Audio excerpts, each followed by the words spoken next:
মালদার তৃণমূল নেতা বাবলা সরকার খুনকাণ্ডের তদন্তে শনিবার মালদায় এলেন সিআইডির সাইবার বিশেষজ্ঞ টিমের নেতৃত্বে ছিলেন সাইবার বিশেষজ্ঞ মমতা চক্রবর্তী।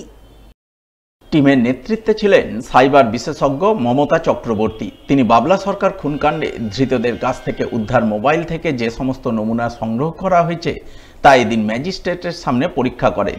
ধৃতরা কাকে ফোন করেছে বা তাদের কে ফোন করেছে সেই সমস্ত তথ্য পেশ করেন। ধৃতদের মোবাইলের সমস্ত চ্যাট খতিয়ে দেখেন, কারণ এই মামলায় মোবাইলের কথোপকথন ও চ্যাট অন্যতম প্রমাণ। এছাড়াও পলাতক দুই অভিযুক্তের লোকেশন ট্রেস করার চেষ্টা করছে পুলিশ। পুলিশের চোখকে ধুলো দেওয়ার জন্য পলাতক দুই অভিযুক্তের লোকেশন মাঝে মধ্যে পাল্টাচ্ছে বলে জানা গেছে। ফরেনসিক্যালি এক্সট্রাকশন করেছি, এবার ওনারা ইনভেস্টিগেট করে দেখবেন কি কি জিনিস দেখা হলো। আমরা শুধু এক্সট্রাকশন করেছি। আমরা যে এভিডেন্স পাওয়া গেছে সেটার জন্য আমাদেরকে আনা হয়েছিল কোর্টের সামনে, আমাদেরকে এক্সট্রাক্ট করার জন্য, সেই এভিডেন্স যাতে ইনভেস্টিগেট করতে পারে ওনারা ফার্দার। আমরা খালি ফরেনসিক্যালি এক্সট্রাক্ট করে দিয়েছি। আমরা কিছু এভিডেন্স ভেতরে কি আছে আমরা জানি না, ওনারা ফার্দার ইনভেস্টিগেশনে দেখবেন। আমরা পুরোটাই এক্সট্রাক্ট, পুরো ফোনটা এক্সট্রাক্ট করেছি। এবার ওনারা ওনাদের সুবিধা মতন কি লাগবে ওনারা নিজেরা দেখে নেবেন। তৃণমূল নেতা বাবলা সরকার খুনকাণ্ডের 9 দিনের মাথায় ফের মালদায় ঘটল খুনের ঘটনা।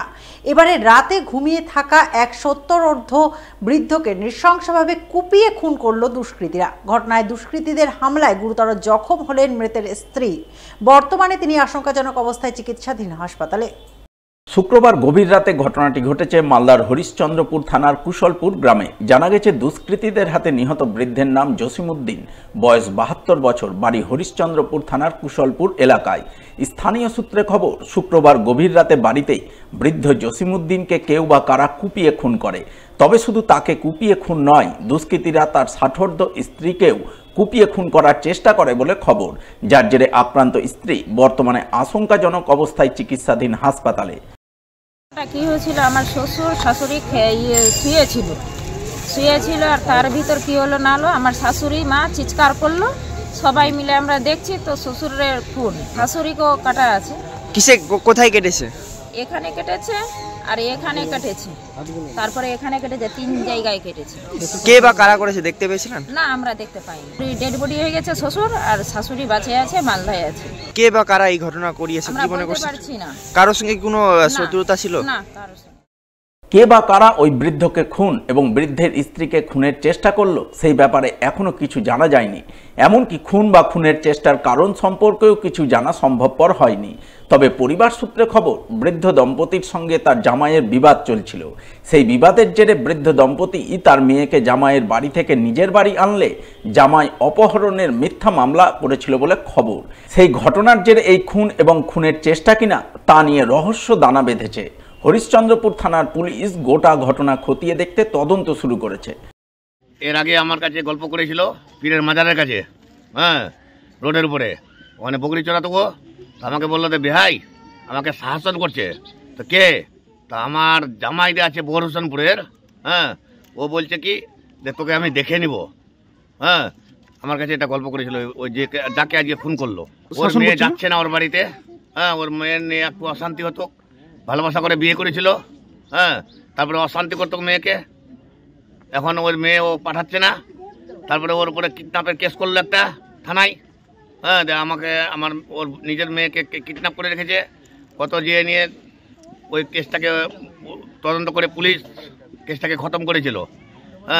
তারপরে কিছুদিন বাদ, এই 10-15 দিন হলো, তো আমার কাছে গল্প করেছিল যে আমাকে শাসন করছে, যে তোমাকে দেখে নিব, তোমার বাচ্চার মন নাই, ওই জন্য আমাদের উপরে কেস করতে যাচ্ছ।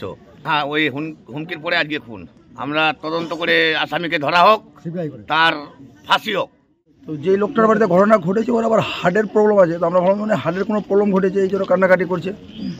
এবার আমরা তড়িঘড়ি গ্রামবাসী, আমি আরও 2-4 জন ছিল, তড়িঘড়ি গিয়ে দেখছি যে ওর বউটা বারান্দায় শুয়ে আছে রক্তাক্ত অবস্থায়, আর ওর স্বামী খাটের উপরে মানে চৌকির উপরে আছে একদম পুরো রক্তাক্ত অবস্থায়। এবার ও তো কিছু বলতে পারছে না। আমরা গ্রামের মানুষ তড়িঘড়ি করে দেখলাম, ওকে হসপিটালে নিয়ে গেলাম। প্রথমে আমাদের হরিশ্চন্দ্রপুর হসপিটালে, এখান থেকে ডাক্তারবাবু দেখেই বলছে এখানে আমরা ট্রিটমেন্ট করতে পারবো না, একে রেফার করা হবে চাচল সুপার হসপিটালে। চাচল সুপার হসপিটালে নিয়ে যেতে যেতে ওখানে কিছু প্রাথমিক ট্রিটমেন্ট করার পরেই মারা গেছে। বলছে কারা করতে পারে, কিছু অনুমান করতে পারছেন? না, এরকম তো ওর বয়স 70 বছর, এখন তো ওর সঙ্গে কারো গ্রামে কোনো বিবাদ নেই, সম্পত্তি কোনো ঝামেলা নেই। একটা মেয়ের ঝামেলা ছিল একটা ইয়ের ছেলে, বহুরসনপুরের ছেলে, ওর মেয়েটাকে ফুসলে ফাসলে বিয়ে করে নিয়েছিল। তখন জানা যায় মানে ওটা ওখানে সংসার হলো না, মেয়েটা আবার নিজের বাড়িতেই চলে এসছে। ওটা নিয়ে একটা ঝামেলা চলছিল। আমরা চাইছি যে পুরো ঘটনাটাকে তদন্ত করা হোক, সিবিআই মান করা যায়। এদিকে এই খবর পেয়ে হরিশ্চন্দ্রপুরের বিধায়ক তথা রাজ্যের মন্ত্রী তাজমুল হোসেন কুশলপুর গ্রামে ছুটে যান। তিনি গোটা ঘটনার ব্যাপারে খোঁজ খবর নেন এবং সেই সঙ্গে ঘটনায় কে বা কারা জড়িত রয়েছে তা দ্রুত খুঁজে বের করে দোষীদের দৃষ্টান্তমূলক শাস্তির দাবি জানান তিনি। বিষয়টা হচ্ছে যে এই গ্রামটার নাম হচ্ছে কুশলপুর গ্রাম। জসিমউদ্দিনকে তাকে হত্যা করা হয়েছে নৃশংসভাবে এবং তার বউকে যে হিসাবে কুপিয়ে করা হয়েছে, সেও এখন মৃত্যুর সাথে লড়াই করছে। এখন কে বা কারা করেছে এটা পুলিশ তদন্ত করবে, কিন্তু আমার বক্তব্য যারা যে এই ঘটনার সাথে যারা যুক্ত তাকে কঠোরতম যেন শাস্তি হয়। আমাদের প্রশাসন যে আছে, আমাদের যে এসপি সাহেব আছেন মালদা জেলার, তিনি খুব সুন্দরভাবে তদন্ত করছেন। এর আগেও একটা নৃশংস হিসাবে মালদায় একটা ঘটনা ঘটেছিল। এই দুদিনের মধ্যে সমস্তকে তার চোখের সামনে নিয়ে এসছে। আমি আশা করব আমাদের প্রশাসন সত্যি যারা যে এই ঘটনার সাথে যারা যুক্ত ও শীঘ্রই তাদেরকে বের করবে। আর আমি তাদেরকে বলবো অবশ্যই তাদেরকে খুঁজে বের করে কঠোরতম শাস্তি যেন হয়, তার জন্য আমি প্রেয়ার করছি।